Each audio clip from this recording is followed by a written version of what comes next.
മലപ്പുറത്ത് ഒരു മാറ്റം ഉണ്ടായിരുന്നു. മലപ്പുറം ഒരു ഘട്ടത്തിൽ നന്നായി പഠിക്കുന്ന പെൺപിള്ളേരും ഒട്ടും പഠിക്കാത്ത കുറേ ആണുങ്ങളുള്ള ഒരു ജില്ലയായിരുന്നു. ഇപ്പം അത് മാറി തുടങ്ങിയിട്ടുണ്ട്. ആണുങ്ങൾ തന്നെ പഠനത്തിൽ പിന്നെ മുൻപന്തിയിലെത്തണം എന്ന് ആഗ്രഹിച്ച് പഠിച്ചുകൊണ്ടിരിക്കുന്നുണ്ട്. നമ്മുടെ ഫോക്കസ് മുഴുവൻ എന്തായി പോയി എന്ന് പറയുമോ? മലപ്പുറത്ത് ഒരു കഴിഞ്ഞൊരു 15 വർഷമാണ് ഞാൻ അതിൽ ഇടപെട്ട ആളാണ് ഈ വിദ്യാഭ്യാസ മാറ്റങ്ങൾ ഉണ്ടാക്കാൻ വേണ്ടിയിട്ട്.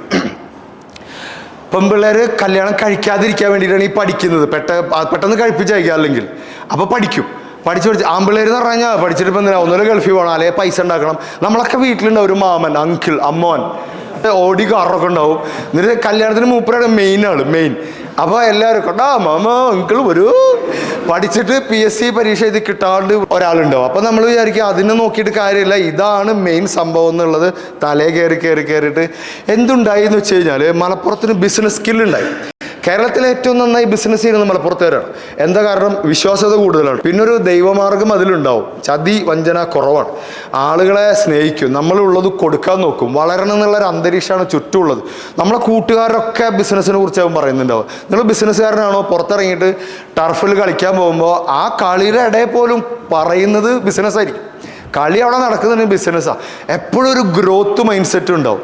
മലബാറിൻ്റെ ഒരു പ്രത്യേകത ഒപ്പമുള്ളവരെ വിജയിപ്പിക്കുക എന്നുള്ളത് മലബാറിൻ്റെ പ്രത്യേകത. നിങ്ങൾ ഗൾഫിലേക്ക് നോക്കിയാൽ ഒരാൾ ഗൾഫിൽ പോയി കഴിഞ്ഞാൽ പിന്നെ അയാളെ ബന്ധുക്കൾ എങ്ങനെയൊക്കെ കൊണ്ടുവരാൻ പറ്റുമെന്ന് നോക്കുക. ഞാൻ കുവൈത്തിലുണ്ടായിരുന്നു 3 വർഷം. ഞാൻ അവിടെ ചെന്നപ്പോൾ തൃശ്ശൂരുള്ള എൻ്റെ ഒരു ഫ്രണ്ട് അവൻ വന്ന കടം വീട്ടാൻ അവൻ 1.5 വർഷം എടുത്തു. പലിശയ്ക്ക് അവൻ്റെ ബന്ധുവിൻ്റെ അടുത്തുനിന്ന് പലിശയ്ക്ക് എടുത്തിട്ടാണ് വന്നത്. ഒരു പൈസ ചിലവില്ലാതെ ഞാൻ അങ്ങോട്ട് എത്തി.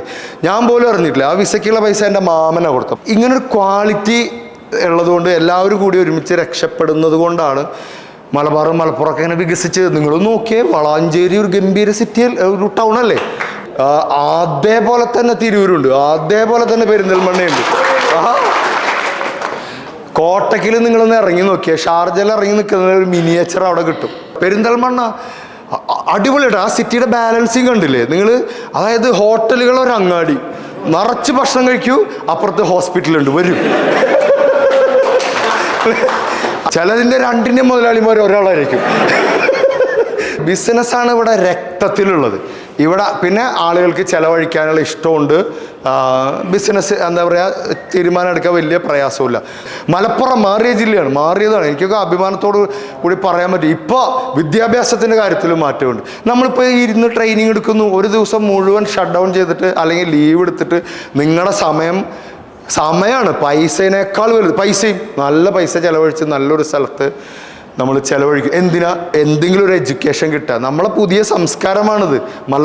മലപ്പുറത്തിൻ്റെ വളരാനുള്ള സംസ്കാരം. അതിനെ ഇവരെ അഭിനന്ദിക്കുകയും കൂടി വേണം. നമ്മളൊക്കെ മലപ്പുറം മാറി, വിദ്യാഭ്യാസത്തിലും മാറി. 15 വർഷം മുമ്പ് എന്തായിരുന്ന അവസ്ഥ ഇവിടെ? ഇപ്പോൾ മലപ്പുറത്തെ കുട്ടികൾ ലോകം മുഴുവനുണ്ട്.